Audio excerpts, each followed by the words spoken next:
नमस्कार विद्यार्थी मित्रों, कैसे हो?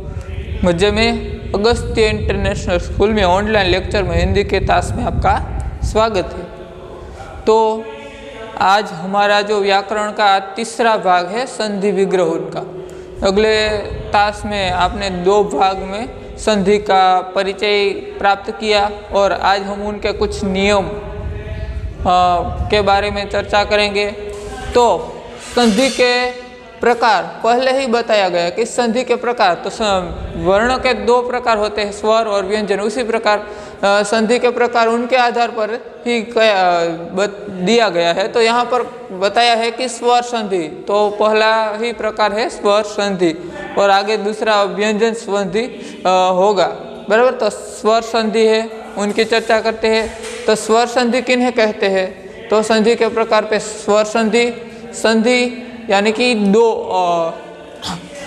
स्वर का पास पास आने पर उनमें जो परिवर्तन होता है उसे स्वर संधि कहते हैं।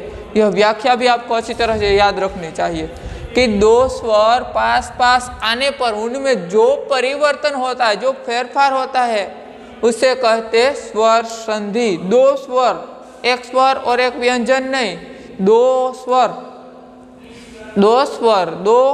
भिन्न भिन्न स्वर पास पास आने से और उनका मिलन से, उनकी संधि से जो स्वर मिलता है, जो परिवर्तन होता है, जो फेरफार होता है, उसे स्वर संधि कहते हैं। जैसे कि यहीं पर जो दृष्टांत भी दिया गया है, परंतु फिर से हम उनकी व्याख्या अच्छी तरह से याद रख लेते हैं कि दो स्वर पास पास आने पर उनमें जो परिवर्तन होता है उसे स्वर संधि कहा जाता है। दो स्वर कौन कौन से है? तो आपको पता ही है कि स्वर अ, आ, ई, उ, रू, ए, ओ, ये सब स्वर है। तो इन स्वरों को पास पास आने से जो परिवर्तन होता है उसे स्वर संधि कहा जाता है। जैसे कि यहाँ पर कुछ दृष्टांत भी बताए गए हैं, जैसे कि सूर्य प्लस अस्त, तो उनका अंत, जो हमने अंत अकारांत, आकारांत, ईकारांत, ऊकारांत, ऊकारांत, वह कल अगले तास में हमने देखा है। तो अब यहाँ कौन से कारांत है? तो सूर्य, तो सूर्य कौन से कारांत है? सूर्य, य अंत, उनका अंत में य है, तो अकारांत है। कौन से कारांत है? अकारांत। तो यह अकारांत और दूसरे पद का अ और प्रथम पद का अंतिम अ, उन दोनों की जो संधि हुई उसे क्या हुआ? तो आ हुआ। अ प्लस अ, उन दोनों का मिलन से, उन दोनों की संधि से क्या हुआ? आ। तो य का क्या हो गया? य का या हो गया। तो सूर्य प्लस अस्त से सूर्यास्त हो गया। तो यह स्वर संधि है जो आपको दिखाई दे रही है, वह क्या है? स्वर संधि। अ भी स्वर है और इस अ भी स्वर है, उन दोनों के मिलने से कौन सा स्वर मिला? तो आ मिला, तो वह स्वर संधि थी। अब नदी प्लस इस, तो नदी, तो द प्लस ई दीर्घ है, ह्रस्व नहीं है, दीर्घ है। नदी, तो दी दीर्घ है, तो और यह इस ई भी दीर्घ है, तो दोनों ही दीर्घ ई मिलने से दीर्घ ई ही प्राप्त होता है। तो नदी प्लस इस, तो नदीस क्या होता है? नदीस। यह ई है, वह इनमें मिल जाता है, इससे ई मिलता है, ई भी दीर्घ। तो यहाँ इन दोनों, यह क्या है? व्यंजन है कि स्वर? तो आपको पता ही है कि यह क्या है? यह स्वर ही है। तो यह थे स्वर के नियम के कुछ दृष्टांत। अब हम देखते हैं पहले से ही कि कौन कौन से नियम आते हैं। तो अधिक प्लस अधिक, अधिक वत्ता अधिक, तो उनके अंत में क्या है? यह कौन से कारण शब्द है? तो आप बता सकते हैं कि यह अधिक, तो क के अंत में क्या होगा? क के अंत में अ होगा। तो अ और अ, इन दोनों का मिलन से अधिकाधिक का शब्द होता है।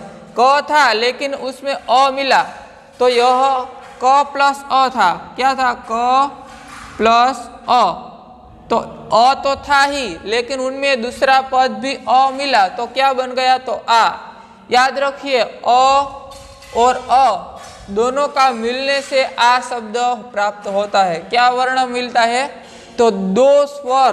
पहला ही नियम है कि जब दो अ मिलने से, यानी कि दो स्वर मिलने से जो स्वर प्राप्त होता है वह उनमें जो क्या परिवर्तन हुआ, तो यहाँ पर भी अ है और यह भी अ है, उनमें उन दोनों के मिलने से कुछ परिवर्तन आया। जैसे कि यहाँ अधिक प्लस अधिक दोनों का मिलने से क्या परिवर्तन हुआ, तो आप बता सकते हैं कि जो यहाँ अगले पद पे जो क सिर्फ क ही है, लेकिन यहाँ उन क का क्या हो गया, तो का हो गया और अलुप्त हो गया।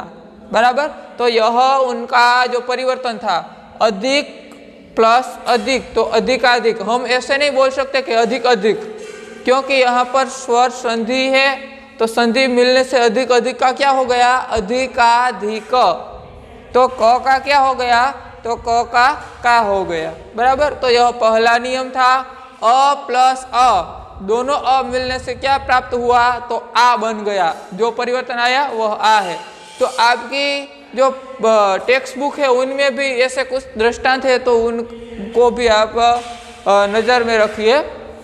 अब परम प्लस आत्मा, जो यह तो मैंने एक किसी को होमवर्क में, आपको होमवर्क में भी दिया गया था, परम प्लस आत्मा। तो उनमें अंत में कौन सा है, म के अंत। म के अंत में क्या होता है, कौन से कार्यान्त है, म के अंत। तो म प्लस अ, म खोड़ो, यह म आधा और उनमें अ मिलने से क्या प्राप्त हुआ, तो म पूर्ण म मिला। तो यह म के अंत में क्या है, तो आप बता सकते हैं कि उनके अंत में अ है। बराबर, तो परम प्लस आत्मा, तो यहाँ जो परमात्मा बना, तो कैसे परमात्मा बना, तो अ जो म का अ और आत्मा का आ, इन दोनों का मिलन हुआ तो क्या प्राप्त हुआ, आ बन गया। जो आ तो था ही, लेकिन अ मिलने से भी वह आ ही रहा। जैसे कि परम आत्मा, तो आ म सिर्फ म था और उनमें आ से आ मिला, उनकी आ से संधि हुई तो क्या बन गया, म का मा बन गया। जैसे कि परमात्मा। बराबर, तो आपको यह आपके मन में ये सवाल होगा कि सर यह मा कैसे हो गया म से, तो म सिर्फ अ के साथ जुड़ा था, लेकिन यहाँ पर संधि हुई, तो संधि होने से अ के साथ क्या मिला, तो आत्मा का आ मिल गया, तो अ का क्या हो गया, आ बन गया। तो यहाँ पर परम तो म का मा बन गया। जैसे कि परमात्मा। यथार्थ, यथा प्लस अर्थ, तो यहाँ अंत में क्या है, तो यह कौन से कारांत है, तो आ कारांत है। यह था तो यह आ कारांत है और उनमें क्या मिला, तो अर्थ मिला। तो आ कारांत का आ में अ मिला, तो आ है और उनमें क्या मिला, अ मिला। तो अब क्या बन गया, तो आ बन गया। बराबर, तो यथार्थ, तो अ है वह लोप हो गया, यह अ है वह लुप्त हो गया, वह यहाँ से उनका वह लुप्त हो गया, उनका नाश हुआ, नष्ट हो गया अ। तो यहाँ क्या हो गया, यथार्थ।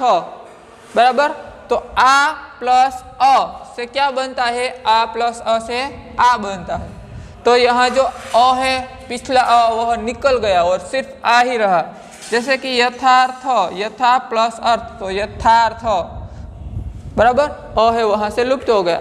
अब रेखा प्लस आकृति, यहाँ दोनों आ है।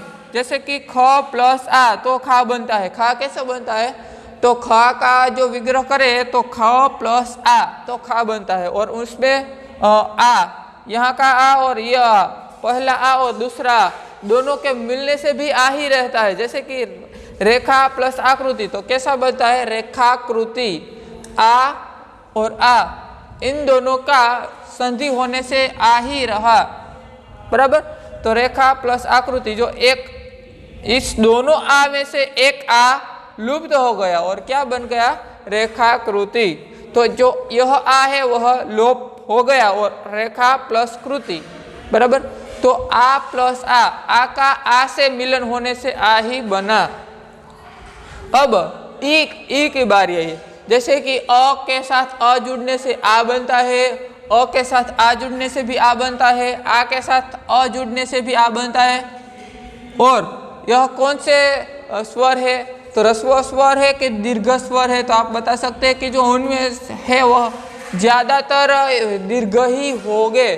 तो अ ह्रस्व था और यह आ दीर्घ है, बराबर। तो कवि प्लस इंद्र, तो यहाँ पर भी दोनों ई है, वह कौन सी है, तो ह्रस्व है, बराबर। यहाँ जो व प्लस ई, वी कैसे बना, तो वी बराबर व प्लस ई, यह ई ह्रस्व है। तो कवि प्लस इंद्र, तो इनका ई ह्रस्व है और यह ई भी ह्रस्व है, तो दोनों ह्रस्व ई मिलने से क्या बना, तो दीर्घ ई बना। तो देखिए यहाँ खास देखने लायक और हमारे याद रखने लायक एक जो नियम है वो हम पहली नज़र में ही आपको पता चल गया होगा कि यहाँ जो वी है उनकी संधि होने से जो वी ह्रस्व था वह ई के साथ मिलने से कैसा हो गया, दीर्घ। देखिए यहाँ कवि ऐसे लिखा जाता है, लेकिन कविंद्र उनमें ऐसे नहीं लिख सकते हम, कविंद्र,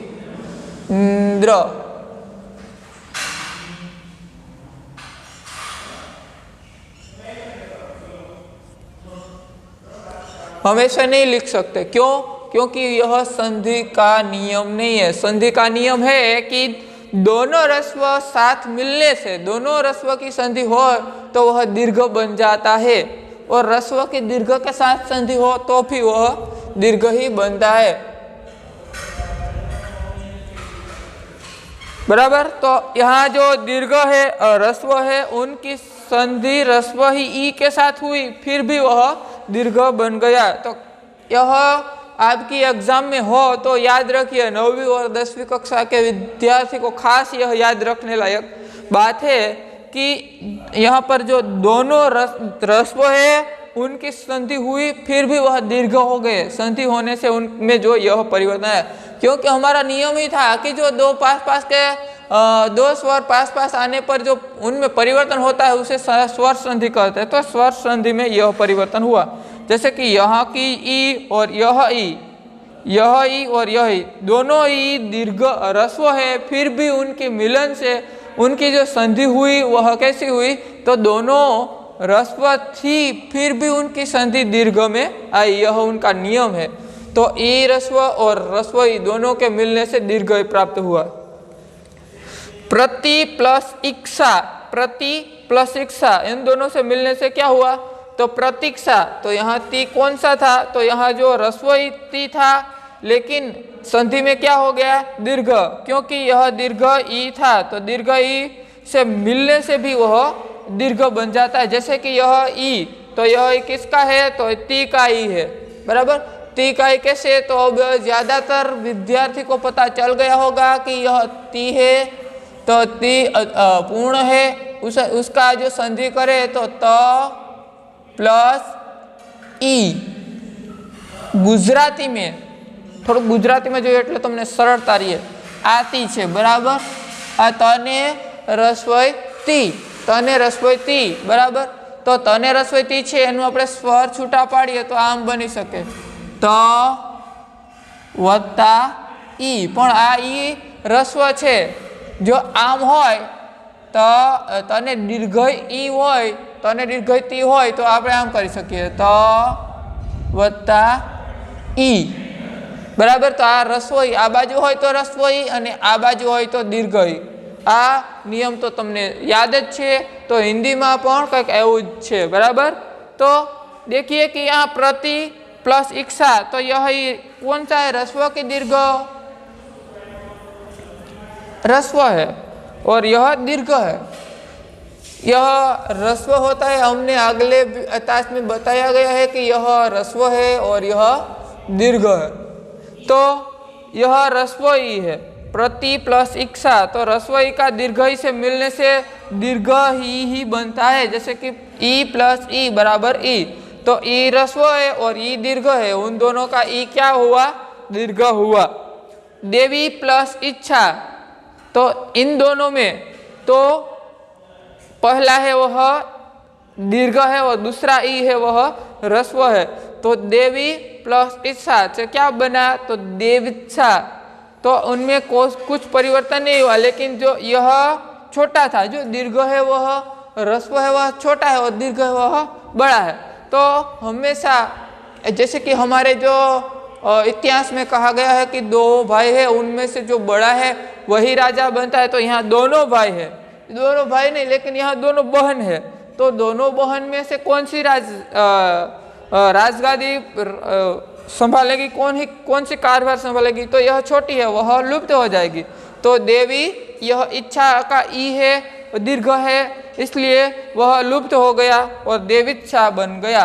तो ई दीर्घ ई ह्रस्व के साथ ई दीर्घ, यह ई दीर्घ के साथ ई ह्रस्व मिलने से ई दीर्घ ही प्राप्त होता है। बराबर। अब देखिए यहाँ पे जो यहाँ का ये नियम है वह आपको अच्छी तरह याद रह गए होंगे, फिर भी एक बार अपनी नोटबुक में यह खास लिख लेना ताकि होमवर्क में कोई प्रॉब्लम न हो। और अगले वीक में शायद हम आपकी टेस्ट ले तो उनमें से भी यहाँ से कुछ बहुत ज़्यादा ही सवाल, बहुत ज़्यादा ही पॉइंट उनमें से लेंगे। बराबर। तो आपको यह याद रखना चाहिए। अब आगे बढ़ते हैं।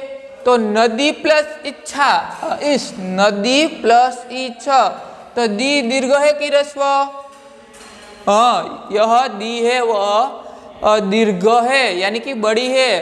तो नदी प्लस इस दोनों ई है वह दीर्घ है। जो यहाँ देखिए दोनों ई है वह दीर्घ है, क्योंकि इस तरह है, यह दीर्घ इस तरह है इसलिए दीर्घ कहा जाता है। और द की इस ओर होगा उनके निशान चिन्ह उनका, तो वह ह्रस्व होता। लेकिन यहाँ दी है, दोनों दी है, दोनों ई है, द के अंत में ई है, नदी, तो ई कारांत शब्द है, तो उनके अंत में दीर्घ ई है। तो दीर्घ ई और इसका भी ई है, ईश, तो इसका भी ई है वह दीर्घ है। तो दोनों दीर्घ ई मिलने से ई दीर्घ ही प्राप्त होता है। नदी प्लस इस, तो नदीश। बराबर। इनका ई है लुप्त हो गया। तो दोनों ई मिलने से ई प्राप्त होता है, वो भी दीर्घ, क्योंकि यहाँ इनमें से एक भी शब्द, एक भी वर्ण ह्रस्व नहीं है। भानु प्लस उदय, यहाँ जो भानु उदय उनमें भी इस यहाँ जो बताया गया था कवि प्लस इंद्र, प्रति प्लस इच्छा, उसी की तरह भानु प्लस उदय, उन दोनों में भी नू है वह क्या है, ह्रस्व है कि दीर्घ। तो इस ओर हमारी ओर है वह ह्रस्व है और हमारी विरुद्ध होगा वह दीर्घ होगा, क्योंकि इसे छोटा कहा जाता है और उससे विरुद्ध होता है उसे बड़ा कहा जाता है। जैसे कि दीर्घ है उसे बड़ा कहा जाता है और ह्रस्व को छोटा कहा जाता है। तो जो हमारी ओर है वह छोटा है और हमारी विरुद्ध है वह बड़ा है, क्योंकि वह बड़ा हमारे विरुद्ध क्यों है, तो वह हमसे बड़ा है इसलिए हमारे विरुद्ध है। यह ऐसा दृष्टांत दिया गया है। देखिए समझने की वाली बात है, उनका कोई ऐसा नियम नहीं, लेकिन यह नियम यह है कि भानु प्लस उदय बराबर, तो भानु उदय क्या बना, भानुदय। तो भानुदय में उन दोनों में उ है वह ह्रस्व उ ही है। देखिए यह छोटा उ है उसे ह्रस्व उ कहा जाता है। तो नु इस तरह है और उनमें भानु उदय, उदय मिला वह उ है वह भी ह्रस्व है। तो यहाँ क्या बन गया, तो नु है वह दीर्घ बन गया। भानु तो नु का ह्रस्व था लेकिन संधि में वह नु का दीर्घ बन गया। जैसे यहाँ उ और यह ह्रस्व उ और ह्रस्व उ दोनों ह्रस्व उ मिलने से क्या बन गया, तो दीर्घ उ बन गया।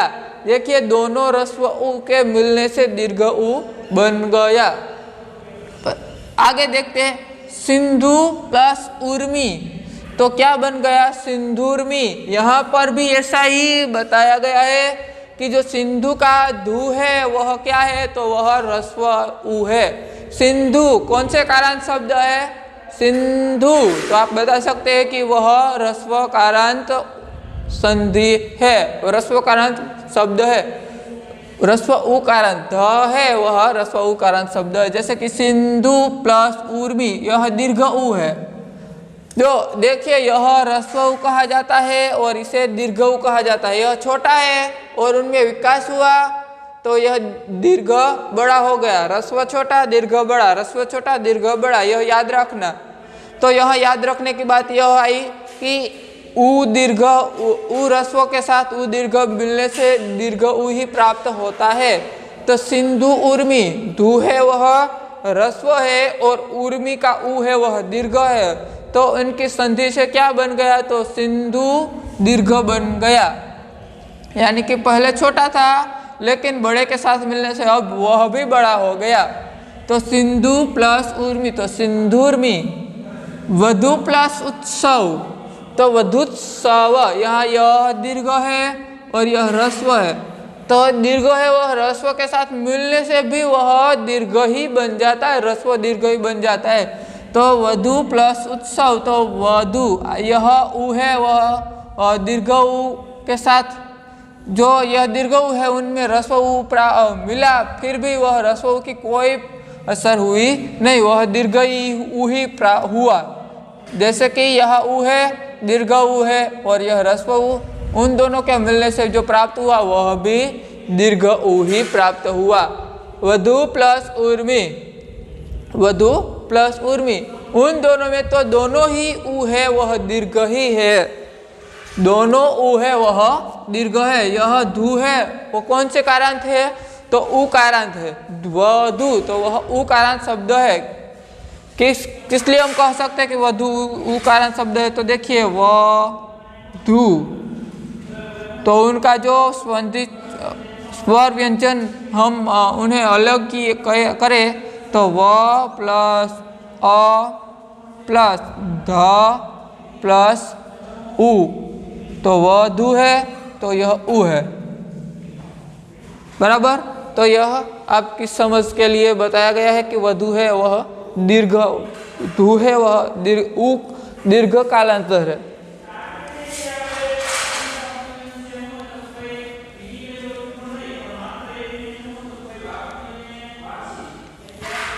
अब वधु प्लस उर्मी से वधुर्मी प्राप्त हुआ। वधु प्लस उर्मी, उन दोनों में जो अंत में उ है, उनका अंत और उनका आरंभ दोनों उ है वह दीर्घ है, इसलिए उनका जो जवाब मिला वह भी दीर्घ। जैसे कि वधु प्लस उर्मी से जो मिला वह वधुर्मी दीर्घ ही था।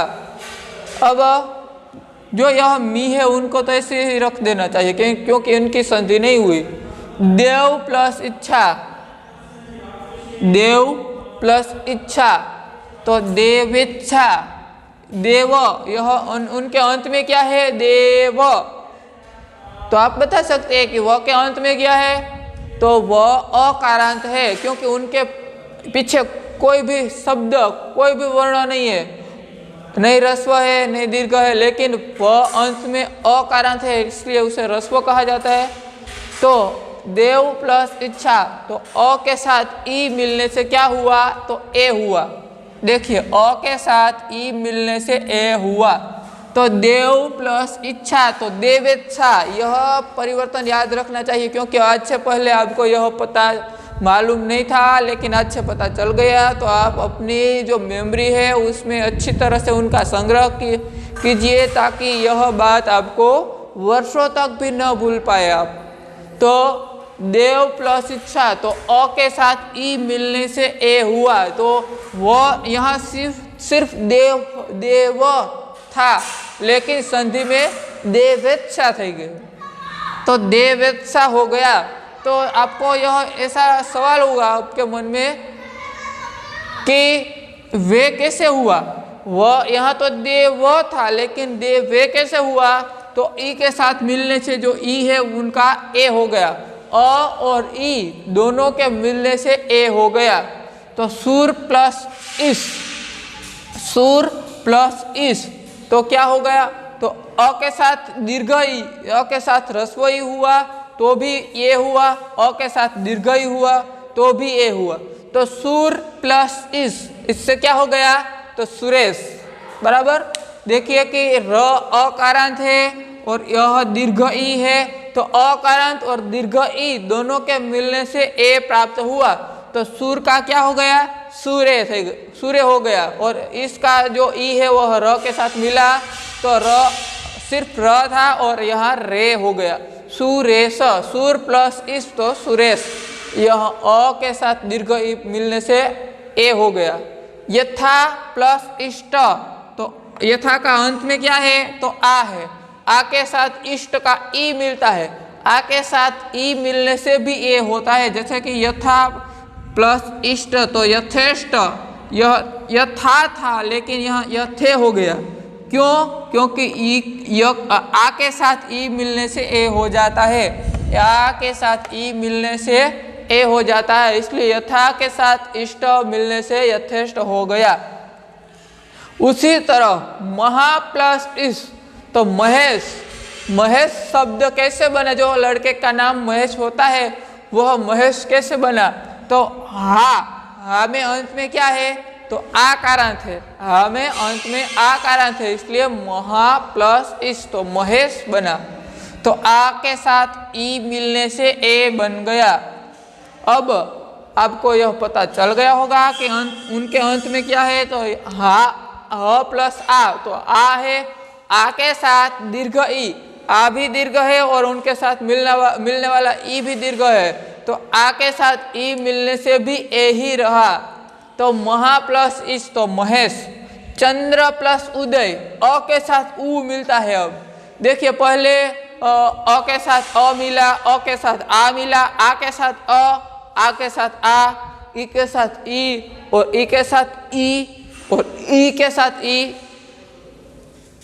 फिर बाद में दोनों ई और उ के साथ उ के साथ उ और उ के साथ उ, बाद में अ के साथ ई आया, अ के साथ ई आया, आ के साथ ई आया और आ के साथ ई आया। अब देखते अ के साथ उ आता है, जैसे कि चंद्र, तो कौन से कारांत है? चंद्र, र, अंत में र प्लस अ, तो अ कारांत है, उनमें उ मिलता है, तो अ में उ मिलने से क्या होता है? तो अ में उ मिलने से ओ हो जाता है। यह बात याद रखना, संधि का यह नियम याद रखना। अ के साथ उ मिलने से आ हो जाता है, अ के साथ ई मिलने से क्या हो जाता है? तो आप बता सकते हैं कि अ के साथ ई मिलने से ए हो जाता है। अ के साथ अ मिलने से, तो अ के साथ अ मिलने से आ हो गया। अ के साथ ई मिलने से ए हो गया। अब अ के साथ उ मिलने से, अ के साथ उ मिलने से ओ हो गया। जैसे कि चंद्र प्लस उदय, तो यहाँ अ है, उनमें उ मिला तो रस्व उ ही मिला, फिर भी ओ हो गया। चंद्र प्लस उदय तो चंद्रोदय, चंद्र प्लस उदय तो चंद्रोदय। जैसे कि सूर्य प्लस उदय तो सूर्योदय, ओ हो जाता है ना, उसमें अ में उ मिलने से। तो यहाँ पर भी यह नियम याद रखना कि अ है, अ कारांत शब्द कोई भी है, उनमें उ मिलने से ओ हो जाता है। तो चंद्र प्लस उदय तो चंद्रोदय। किरण प्लस ऊर्जा तो क्या हो जाता है? किरणोर्जा। तो यहाँ पर अ के साथ उ दीर्घ उ रस्व मिले तो भी ओ हो जाता है, अ के साथ ई दीर्घ मिले तो उ दीर्घ मिले तो भी ओ हो जाता है। जैसे कि किरण के साथ ऊर्जा, किरण के साथ ऊर्जा मिलने से किरणोर्जा हो जाता है। और यहाँ तो सिर्फ अण है, लेकिन संधि में अण हो जाता है। क्यों? क्योंकि उ है वह मिलने से, अ के साथ उ मिलने से ओ हो जाता है। किरणोर्ज, देखिए यहाँ तो तीन ही भिन्न भिन्न शब्द ही दिया गया है। तो किरण के साथ उ मिलने से किरणोर्जा हो जाता है। पूजा के साथ उत्सव, आ के साथ उ मिलने से क्या हो जाता है? तो अ के साथ उ मिलने से भी ओ होता है, अ के साथ उ दीर्घ मिलने से भी उ होता है, ओ होता है। अब आ के साथ, अ के साथ तो ओ होगा ही, लेकिन आ के साथ उ, आ के साथ उ मिलने से भी ओ होता है। जैसे कि पूजा प्लस उत्सव, तो आ पूजा, तो ज कौन से कारांत है? ज प्लस आ, तो आ कारांत अ है, आ है बराबर। तो आ पूजा, तो उनका आ और उ, ऊर्जा का उ, उत्सव का उ, आ के साथ उ मिलने से ओ हो गए। जैसे कि पूजा प्लस उत्सव तो पूजोत्सव। महा प्लस उर्मी तो महोर्मी। देखिए यहाँ जो महा कौन से कारांत है? तो आ कारांत है, उनमें उर्मी ऊर्मी का अगला अक्षर कौन सा है? तो अ दीर्घ है। तो उ हा के साथ उ मिलने से महा प्लस ऊर्मी, तो हा के साथ उ मिलने से ओ प्राप्त होता है, तो महा प्लस ऊर्मी, तो मोहर्मी। आ के साथ उ मिलने से ओ होता है। ओ कब कब बनता है? तो अ के साथ उ मिलने से ओ, अ के साथ उ दीर्घ मिलने से ओ, आ के साथ ह्रस्व उ मिलने से ओ, आ के साथ दीर्घ उ मिलने से भी ओ। इस तरह का नियम याद रखना चाहिए। तो नियम है ज़्यादा, लेकिन अच्छी तरह से याद रह सके ऐसा ही सब नियम है। यह तो आप बोलने, आप अपने आप बोलने पर भी, उनका उच्चारण करने पर भी आप उन संधि का नियम आपको याद रह जाएगा। तो यह थे संधि के नियम, बराबर। तो आज का जो यह नियम था वह आपको याद रह गया होगा। दूसरी बार भी यह वीडियो देखिए और यह अपनी नोटबुक में लिख लीजिए, बराबर। तो आज के लिए इतना काफ़ी, अगले क्लास में मिलते हैं।